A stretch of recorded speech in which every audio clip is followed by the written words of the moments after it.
লেতে আমাদের হোটেলের জানলা দিয়ে দেখো কি সুন্দর দৃশ্য, দারুণ। অবশেষে দুগ্গা দুগ্গা বলে আমরা রওনা হলাম লাদাখের উদ্দেশ্যে।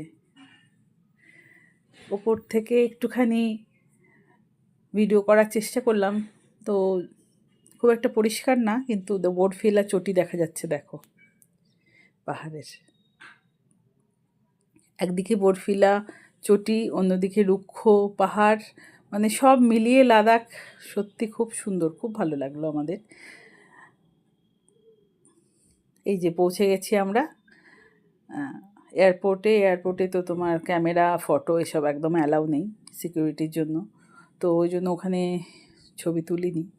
আর ভীষণ শ্বাসফুল ছিল, ওই জন্য ভয়েস ওভার করতে হলো। ওখানে নেমে আমরা যে সুটকেসগুলো টেনে নিয়ে এসছি গাড়ি পর্যন্ত, আমাদের ড্রাইভার এসে গেছিলো টাইমে, তো আমরা উঠে পড়েছি ওর গাড়িতে, এবার যাচ্ছি হোটেলের উদ্দেশ্যে। তো ও আজকের দিনটা আমাদের পুরো রেস্ট করতে হবে বলেছে, এই ওয়েদারের সঙ্গে আমাদের অ্যাডজাস্ট করতে হবে।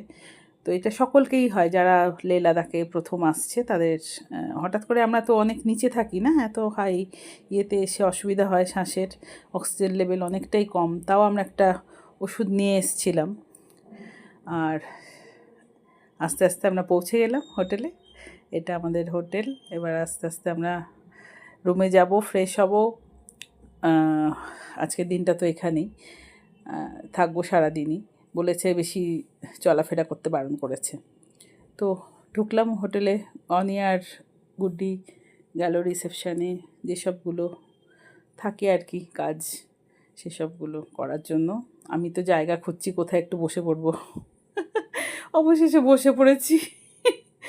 বেশিক্ষণ থাকলেও মনে হচ্ছে না থকাবাট হচ্ছে দাঁড়িয়ে থাকলেও, মানে এমন, যারা গেছো তারা জানো একটু শ্বাসের খুবই অসুবিধা হয় শুরুতে। তাও আমরা ওষুধ নিচ্ছিলাম, 2 দিন আগে থেকে নিচ্ছিলাম, আর 2 দিন পরেও নিয়েছি। এই যে আমাদের জানলার বাইরে যে ভিউটা।